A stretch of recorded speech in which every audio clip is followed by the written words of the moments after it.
Jack Murphy stared at the official letter in his hands, reading it for the 17th time. The presidential seal glared back at him, as if it too couldn't believe what was happening. "This has to be a mistake," Jack muttered, running a hand through his perpetually disheveled hair. "I'm a high school history teacher from Ohio. I don't even own a passport." Yet there it was in black and white. Jack Murphy had been selected as Earth's first ambassador to the Galactic Council. The letter cited his extraordinary ordinariness and perfect presentation of average human capabilities as the primary qualifications for the role. 3 days, 6 background checks, and one hastily arranged flight to Washington, D.C. later, Jack found himself sitting in the Oval Office across from the President of the United States and a room full of grim-faced officials. "So let me get this straight," Jack said, nursing a cup of coffee that had long gone cold. "Aliens exist. They've been watching us for centuries, and now they've invited us to join their fancy space club." The President nodded. "That's the simplified version, yes. And they specifically asked for me. Not I don't know. Someone with actual diplomatic experience." A general cleared his throat. "The Galactic Council's selection algorithm is unique. They believe sending someone who represents the average human will result in the most authentic diplomatic relations." Average, Jack repeated flatly. "Great, my mother always said I'd be spectacularly mediocre."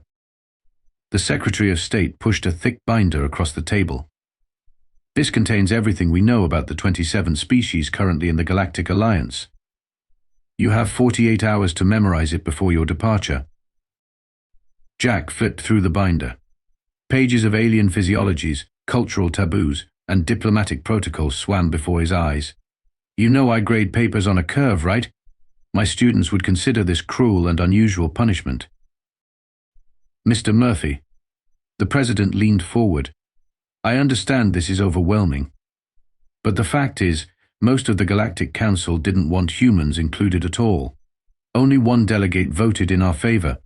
This is our one shot." "Why wouldn't they want us?" Jack asked. A scientist with thick glasses answered, "They find us unpredictable, potentially dangerous. Some species have been monitoring our entertainment broadcasts. They're particularly concerned about something called Independence Day." "Great," Jack sighed. "So I'm representing a species that half the galaxy already thinks is going to blow them up. No pressure." The President stood, signaling the end of the meeting. "Ambassador Murphy, you leave for Proxima Station in 2 days. A shuttle will retrieve you from a designated location. We're counting on you to not screw this up." "That's what you're going with?" "Don't screw up?" Jack asked incredulously. The President smiled thinly. "I was going to say don't doom humanity, but I thought that might add unnecessary pressure." 48 hours later, Jack stood in a remote field in Montana, clutching a hastily packed suitcase and the alien protocol binder. His new diplomatic passport felt strange in his pocket, and the custom-fitted spacesuit they'd given him was uncomfortably tight around the middle. "Should have skipped those staff room donuts," he muttered to himself. The night sky suddenly lit up as a spacecraft descended.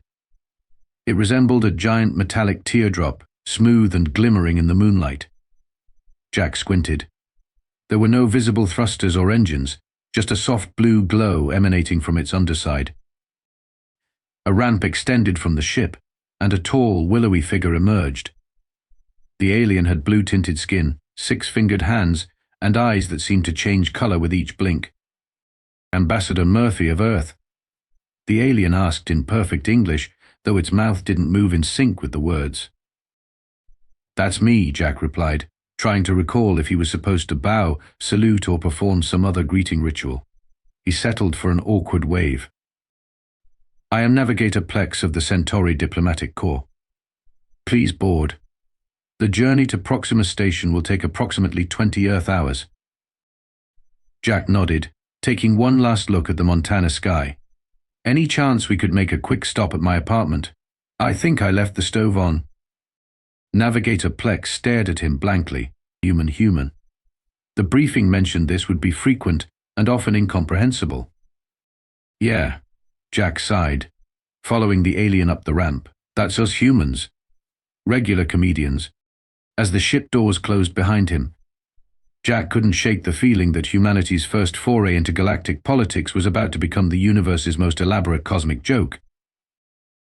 The Proxima station looked like someone had taken every sci-fi movie set Jack had ever seen, thrown them into a blender, and built the result on a scale that made his brain hurt.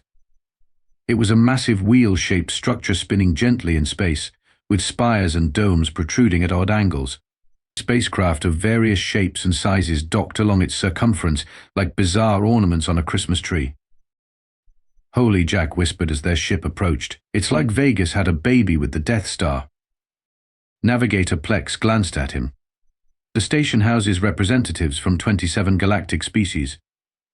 It was designed to accommodate all physiological needs and cultural preferences.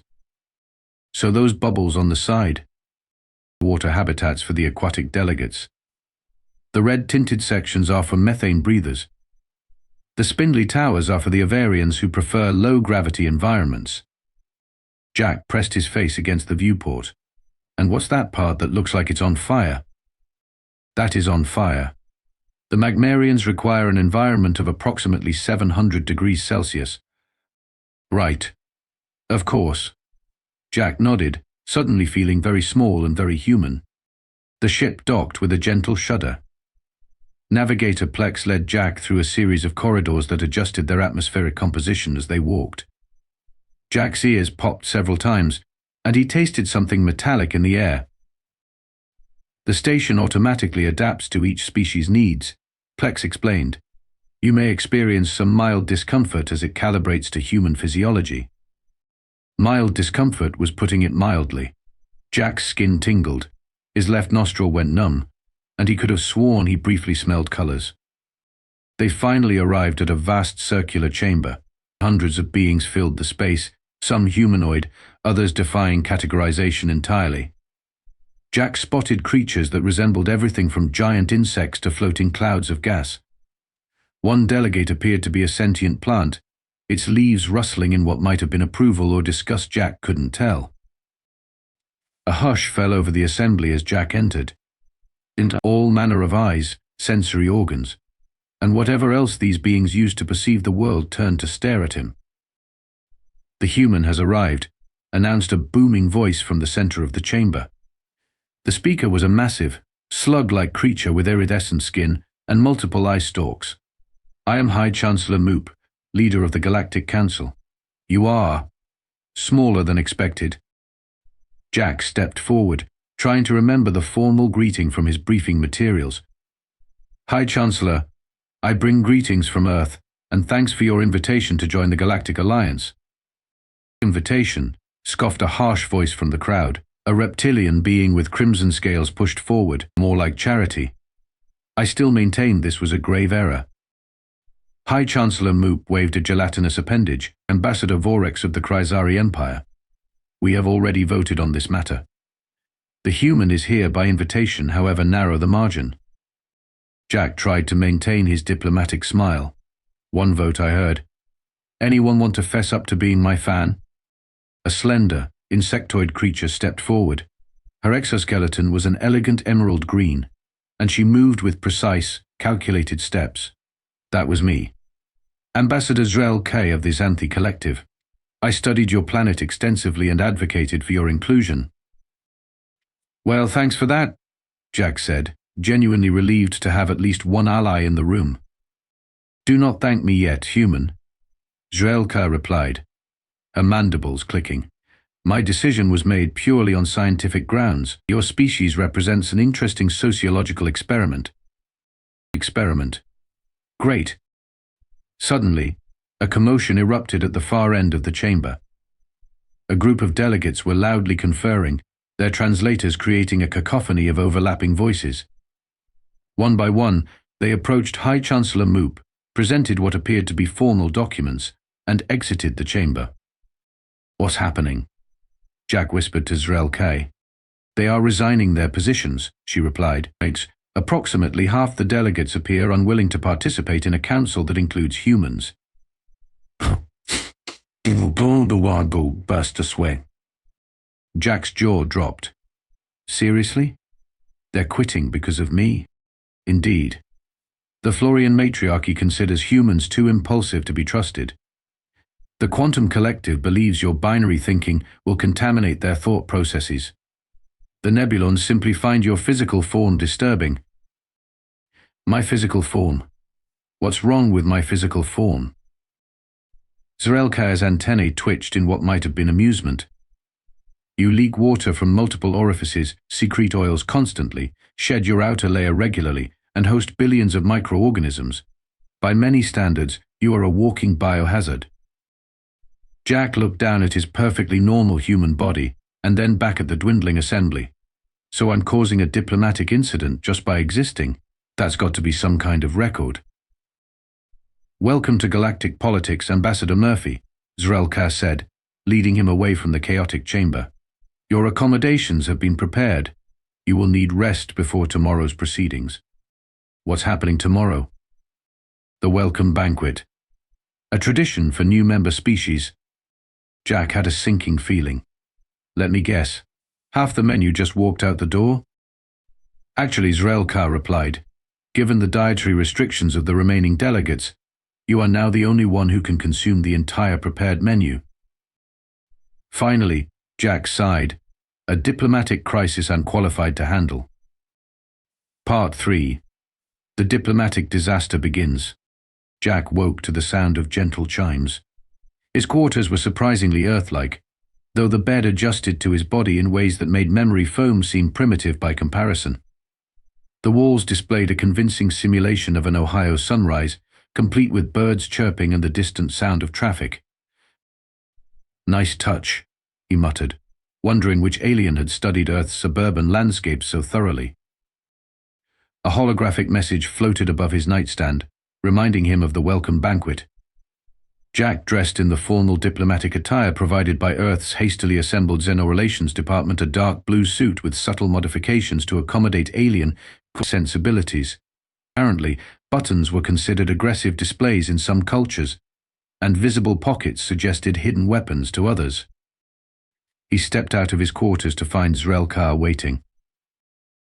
You look adequately covered, she observed, her antennae quivering slightly, though your hair is exhibiting signs of rebellion. Jack attempted to smooth down his cowlick. It has a mind of its own. Fascinating. Is this a common trait among humans? Autonomous hair? It's just an expression. Jack sighed. Shall we go to the banquet? The dining hall was a marvel of engineering, with sections that accommodated every conceivable biological need. Some delegates ate at traditional tables, others hovered near feeding stations, and a few absorbed nutrients directly through specialized environmental fields. Jack was seated at a central table with representatives from the most influential species. To his left was Zrelkar, to his right a being composed entirely of crystalline structures that refracted light in hypnotic patterns. Ambassador Murphy, the crystalline being, greeted him, its voice a tinkling melody. I am Prism of the Luminar Conclave. We are pleased to meet Earth's representative. Likewise, Jack replied, carefully avoiding direct eye contact as his briefing had advised. Apparently, sustained visual connection with a Luminar could induce seizures in biological beings. Across the table sat Ambassador Vorex, the reptilian delegate who had opposed Earth's inclusion. His scales shifted from crimson to a deep burgundy as he observed Jack. Human, Vorex hissed. I am curious. How does it feel to be the least advanced species at this gathering? Jack reached for what he hoped was water, about the same as being a substitute teacher on prom night, uncomfortable but potentially entertaining. Vorex's eyes narrowed. You make light of serious matters, typical human response. Before Jack could reply, servers arrived with the first course. An attendant placed a bowl of writhing, luminescent tentacles in front of him. What's this? Jack asked Zrelkar. Jovian squid, she replied. A delicacy. They are still alive, as freshness is prized among many species. Jack stared at his squirming meal. And how do I eat it? Simply place it in your oral cavity. It will release endorphins as it is consumed. Jack gulped. The diplomatic briefing had been clear. Refusing food was a grave insult in interstellar diplomacy. He picked up what looked like a utensil, speared a tentacle, and quickly shoved it into his mouth. The taste was indescribable, somewhere between ultra-spicy shrimp and electric shock. The tentacle wriggled briefly before going still. Jack's eyes watered, but he managed to swallow. Delicious, he croaked. Zrelke's mandibles clicked in what he was beginning to recognize as amusement. You are the first non-aquatic species I have seen consume Jovian squid without regurgitation. Impressive. Impressive. Thanks, Jack said, discreetly reaching for his water glass. I once ate a gas station hot dog that was 3 days old. This is nothing. The meal proceeded with increasing culinary adventurousness.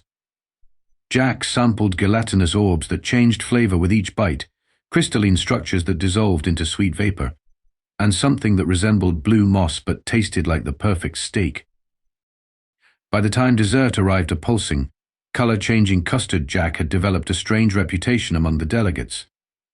Some were impressed by his dietary resilience, others were horrified by what they perceived as barbaric eating habits. You consumed the Thalassian frost pods without ceremony, accused a delegate resembling a sentient fungus. Such disrespect.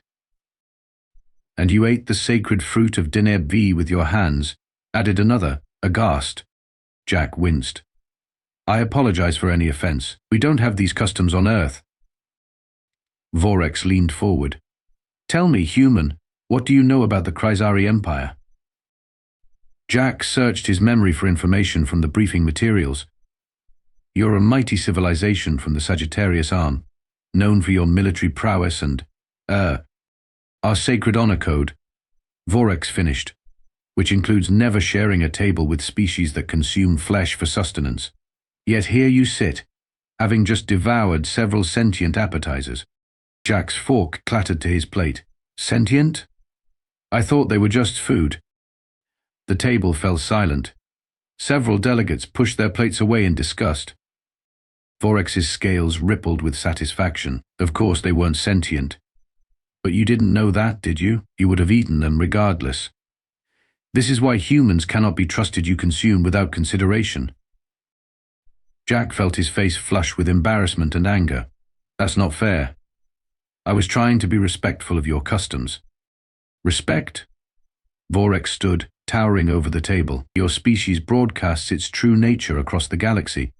We have seen your entertainment, your fantasies of conquering alien worlds, your endless wars, your science fiction that inevitably casts other species as threats to be eliminated. Those are just stories, Jack protested. Stories reveal truth. Vorex countered, and your truth is violence. Half the delegates resigned rather than sit in council with you. The other half soon will. As Vorex stormed away, Jack noticed several delegates whispering among themselves, occasionally glancing in his direction. The banquet was quickly becoming yet another diplomatic disaster. Zrelke leaned closer. Do not be discouraged. Ambassador Murphy. Ambassador Vorex has opposed every new species admission for the past century. His empire thrives on isolation and fear. He's not exactly wrong about us, though, Jack admitted. We're not perfect. Perfection is sterile, Zrelke replied. The Galactic Council does not need another perfect civilization. Perhaps it needs something different. Jack raised an eyebrow. Different as in likes to blow stuff up and makes movies about it. Different as in adaptable. Resilient, creative. Her antennae quivered. And possibly entertaining.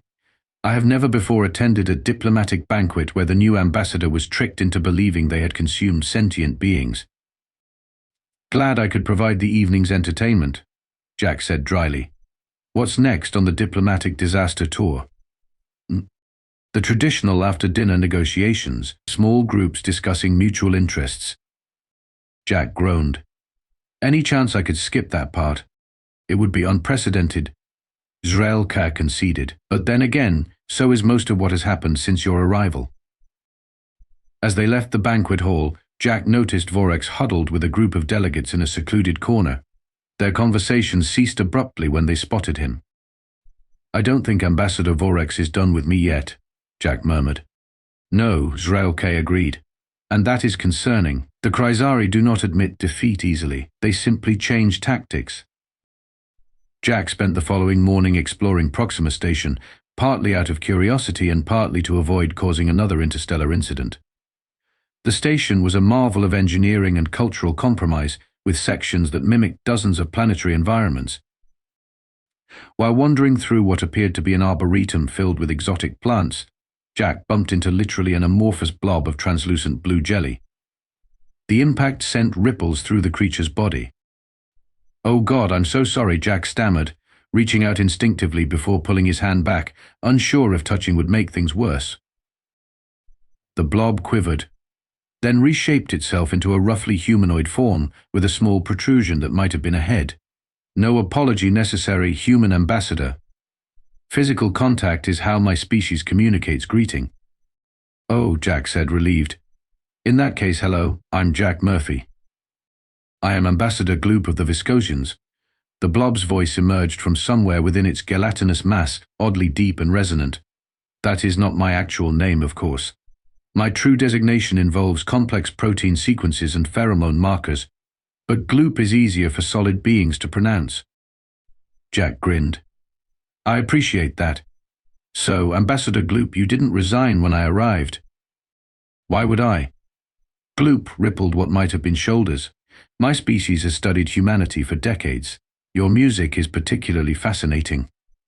I have a collection of what you call heavy metal that I absorb through my outer membrane." "You're a headbanger." "That's awesome." Jack was genuinely delighted to find an alien that didn't consider humans walking disaster zones. "Indeed. Though banging my head would cause significant cellular dispersal, so I merely vibrate appreciatively." The Gloop oozed closer. "But I did not encounter you by accident, Ambassador Murphy. I have information you should know."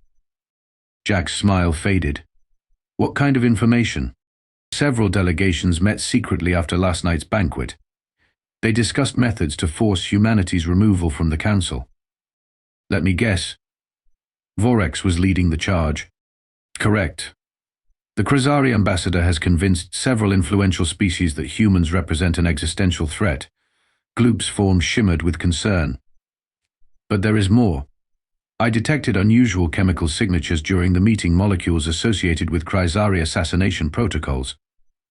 Jack's eyes widened. "Assassination? Of who? Me?" "Unknown. But the Kryzari have a long history of eliminating obstacles through what they term unfortunate accidents." Jack leaned against a nearby railing, suddenly feeling the weight of his ridiculous diplomatic mission. "Great. I've been here 2 days and I'm already in the middle of a galactic conspiracy." Gloop extended a pseudopod and patted Jack's shoulder, leaving a small damp spot. "Do not despair. You have allies. Ambassador Zrelka has been advocating for you with the Council Elders, and I find your species' unpredictability refreshing." "Unpredictability isn't usually considered a diplomatic asset." "Perhaps that is exactly what the Council needs," Gloop replied. "For millennia, we have operated by rigid protocols and predictable outcomes, yet the universe itself is chaotic and unpredictable." Jack wasn't convinced. "So what should I do? I'm not exactly trained for interstellar intrigue." "Precisely. Your lack of formal training makes your responses genuine. While Ambassador Vorex was baiting you last night, several delegates noted your authentic reactions with approval." "You mean when I nearly choked on alien squid?" "Indeed. The Jovian delegation was impressed by your willingness to consume their cuisine despite obvious discomfort. They have requested a private meeting." Before Jack could respond, his communication device, a sleek, watch-like contraption, chimed with an urgent alert. High Chancellor Moop had called an emergency council session. "That's strange," Jack said. "There's nothing on the schedule until tomorrow." Gloop's body darkened with concern. "This is unusual. We should proceed with caution." As they made their way to the council chamber, Jack noticed increased security personnel at every junction, beings of various species wearing the distinctive silver and blue uniforms of the Galactic Peace Corps. The council chamber was already nearly full when they arrived. Jack spotted Zrel Ka, who quickly approached them. Ambassador Murphy, she greeted him, her antennae twitching rapidly. I was about to send for you. Something is happening. What's going on? Jack asked. Ambassador Vorex has called for an emergency vote to expel Earth from the Council. He claims to have evidence that humans pose an imminent threat to galactic security. Jack's fists clenched. That's ridiculous. What evidence? He has not presented it yet. But the Council is deeply divided. Many delegates are suspicious of such unusual procedural tactics. High Chancellor Moop's voice boomed through the chamber. This emergency session of the Galactic Council will now begin.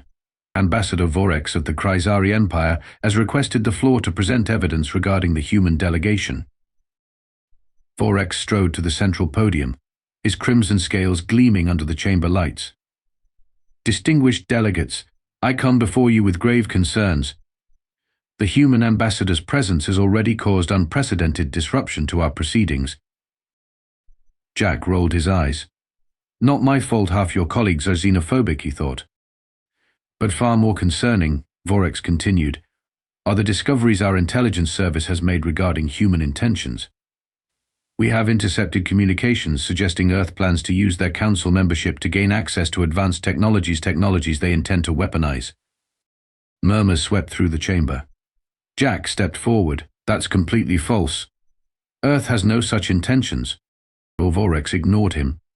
I submit these intercepted communications for the Council's review. Additionally, we have discovered that the human ambassador himself has a history of advocating for military solutions. What? Jack sputtered. I'm a history teacher, not a general. A teacher who specializes in war studies, Vorex countered. Is that not correct? Ambassador Murphy? Jack felt a cold weight in his stomach. He did teach military history as part of his curriculum. I teach the full scope of human history, including our conflicts. That doesn't make me a warmonger. The chamber erupted in chaotic debate. Jack noticed Gloop shifting anxiously, its form rippling with increased frequency. Ambassador Murphy, Gloop whispered, something else is happening. The atmospheric composition in the chamber is changing. Jack hadn't noticed anything. But then again, his human senses weren't designed to detect subtle chemical shifts. What do you mean? The oxygen content is decreasing gradually. For most species here, this would be merely uncomfortable. But for humans, it would be fatal, Jack finished. He looked around the chamber with new eyes. The Galactic Council was debating his planet's membership while someone was quietly trying to asphyxiate him. Vorex is creating a distraction. Zrel joined their hushed conversation. It is worse than that. The life support systems for the entire Council chamber are showing anomalies. Multiple atmospheric parameters are shifting beyond safe ranges for several species. It's not just aimed at me, Jack realized. It's an attack on the whole Council. Those who would support Earth's membership, Gloop added, its voice deepening with concern. Jack's mind raced. This was no longer about diplomatic niceties or cultural misunderstandings. This was sabotage, potentially mass murder, and somehow he doubted the sophisticated detection systems would stop it in time. I need to get to the environmental controls, Jack said. Do you know where they are? Zrel Kar's compound eyes widened. Access is restricted to station security personnel. We should alert High Chancellor Moop. Jack shook his head. There's no time. If Vorex planned this, he's probably neutralized the normal response channels. We need a more direct approach. A more human approach?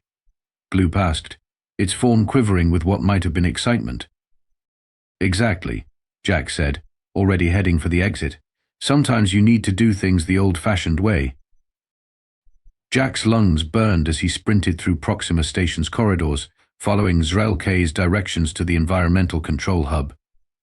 His diplomatic suit wasn't designed for running, and he could already feel the station's air growing thinner. Emergency override access is through this maintenance shaft, Zrel informed him, pointing to a narrow opening that looked barely large enough for a human to squeeze through. Of course it is, Jack muttered, removing his formal jacket. Because space stations in real life are just as inconvenient as they are in movies. A gloop oozed up beside them. I could enter more easily, but I lack the necessary appendages to operate the controls. Jack nodded, already lowering himself into the shaft. Guide me through the comm system. I'll be your hands. The shaft was a tight fit, illuminated only by strips of bioluminescent material along the walls. Jack crawled forward, trying not to think about how many alien safety regulations he was probably violating. Ambassador Murphy. Zrelke's voice came through his communication device. You must hurry. Several delegates have already collapsed. The Avarians are particularly vulnerable to the changing atmosphere. Almost there, Jack grunted, reaching a junction. Which way now? Left, then immediately right, Gloop instructed. The central processor should be at the end of that passage. Jack followed the directions, emerging into a small chamber filled with pulsing, organic-looking technology. Nothing resembled an Earth computer instead. Crystalline structures interfaced with flowing liquid metals and fields of energy. Okay, I'm here, Jack reported. Now what? The primary control node is the large crystal matrix in the center, Zrelke explained. But it requires a specific access sequence that only authorized personnel possess. Jack studied the alien technology, his mind racing. So we need a password or something? Any ideas? The system is designed to resist unauthorized access, Gloop replied. Attempting incorrect sequences would trigger security protocols. Jack looked around the room, searching for inspiration. His gaze fell on a small maintenance panel near the floor. It looked different from the rest of the technology, more utilitarian, less elegant. What's this panel for? He asked. That is a bypass system for emergency repairs. Zrelke answered. It connects directly to the primary coolant mechanisms. Jack's eyes lit up. Coolant? You mean there's an actual cooling system? Like with liquid? Of course. Even biotechnology generates heat that must be dissipated. Jack grinned. Then we don't need the fancy computer interface. We just need to trip the emergency shutdown. That would be extremely dangerous, Zrelke warned. The entire station's life support systems would temporarily fail. Better that than letting them fail permanently, Jack countered, already prying open the panel. Inside was a network of translucent tubes carrying a glowing blue fluid. What happens if this coolant stops flowing? The system would detect potential overheating and automatically reset to default safety parameters, Gloop answered. But interrupting the flow could damage the entire network. Or save everyone in the council chamber, Jack muttered. He looked around for something to use and settled on his belt buckle. With a sharp tug, he broke it free from his belt. Sorry about this, he said to no one in particular. Then jammed the metal buckle into the largest tube. The effect was immediate. Alarms blared throughout the station as the coolant flow sputtered and stopped. The crystalline structures in the room dimmed, then pulsed with urgent red light.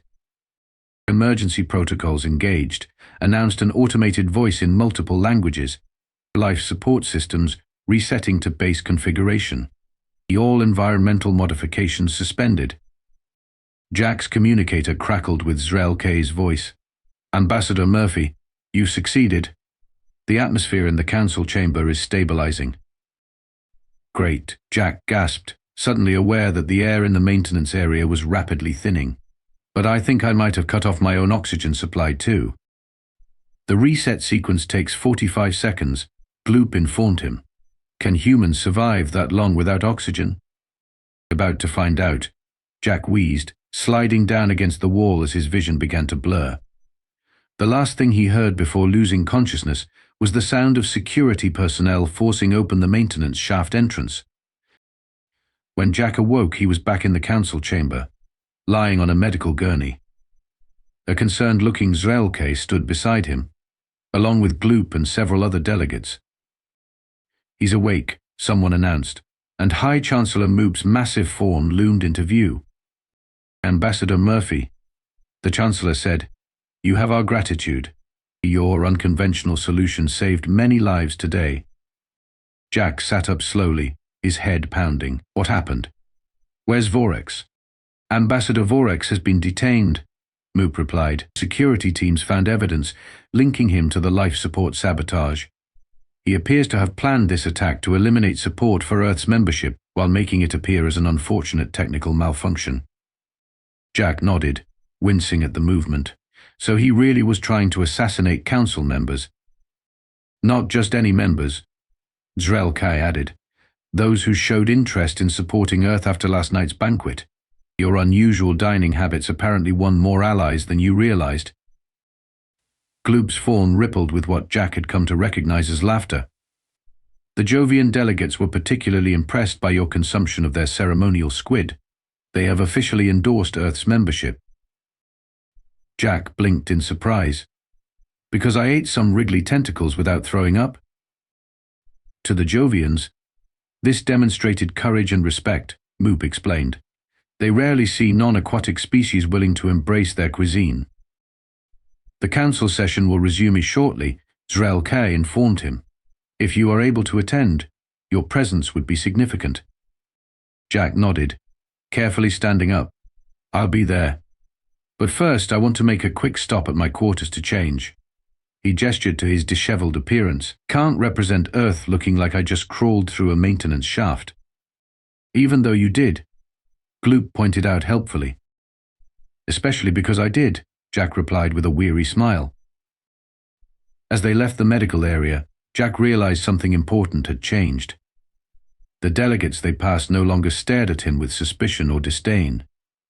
Instead, he received nods of acknowledgement, tentative gestures of respect, and in one memorable case, a cloud of fragrant spores that Zrel Kai assured him was a traditional Fungari expression of gratitude.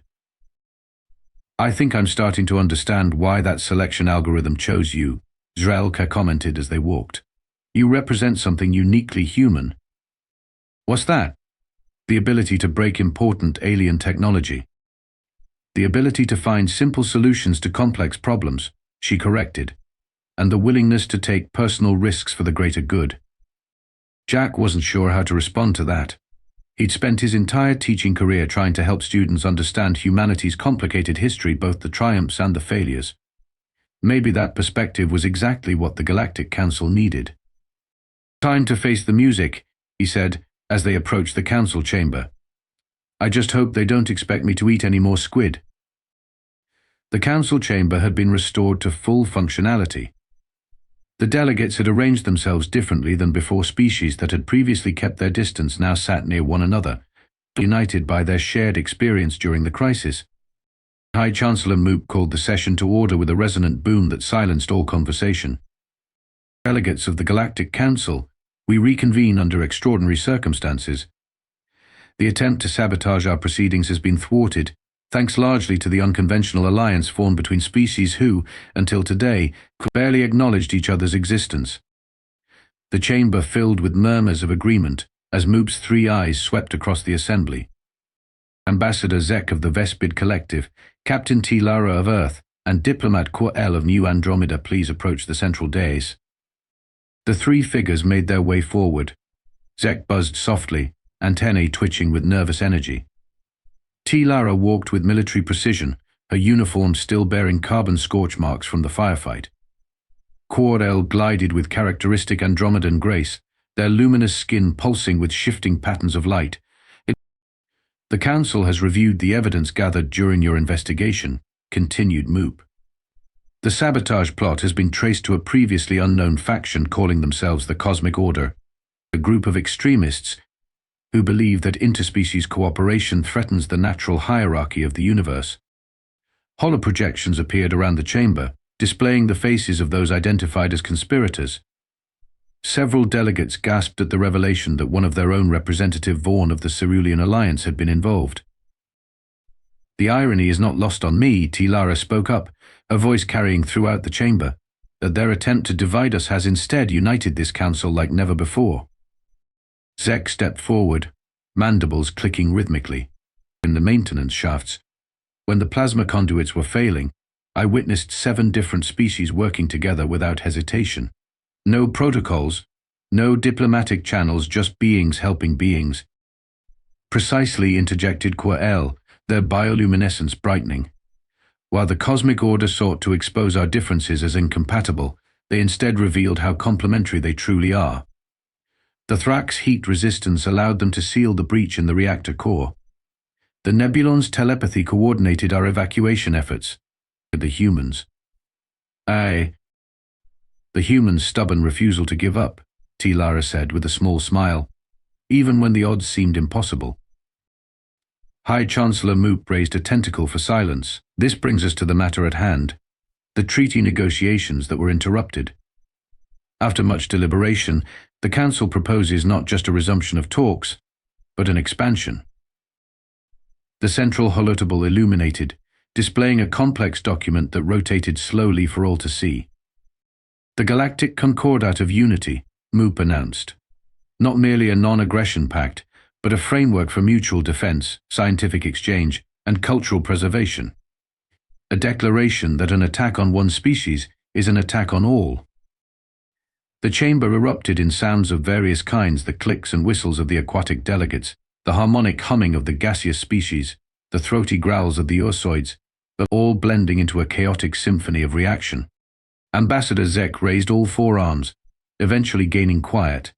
I speak for the Vespid Collective when I say that before today, we would have rejected such a proposal as naive idealism. But we have seen what is possible when we set aside our ancient prejudices. The collective votes in favor. One by one, representatives rose to pledge their support. Even traditionally isolationist species like the quantum wraiths and the silicon mines indicated their willingness to participate. As the voting concluded, High Chancellor Moop's skin shifted to a deep purple of solemnity. Let the record show that for the first time in the 10,000-year history of the Galactic Council, a resolution has passed with unanimous consent. The chamber's lighting changed, bathing all delegates in a soft golden glow as the holographic text of the Concordat expanded outward, surrounding them all. Captain T. Lara caught Ambassador Zek's multifaceted eye and nodded. They had begun the day as reluctant allies and would end it as something more, perhaps even friends. There is one final matter, announced Moop. The Council has unanimously voted to establish a new interspecies rapid response unit, dedicated to handling threats to galactic stability. Captain T. Lara, Ambassador Zek, Diplomat Quayle, you three have been nominated to lead this initiative. T. Lara's eyebrows rose in surprise. Chancellor, I'm honored. But I'm just a starship captain, not a... Not anymore, interrupted Moop. The title Admiral would be more appropriate now, would it not? As the newly promoted Admiral T. Lara stepped forward to accept her new commission, she reflected on the day's events. What had begun as a diplomatic formality had transformed into a genuine turning point for galactic civilization. Old enemies breaking bread together, ancient rivals sharing technology. 1,000 worlds, 1,000,000 species, finally beginning to see themselves as part of something greater. The stars themselves seemed to shine a little brighter through the council chamber's vast transparent dome. Beyond them lay countless challenges and unknown threats, but for the first time in galactic history, they would face them together.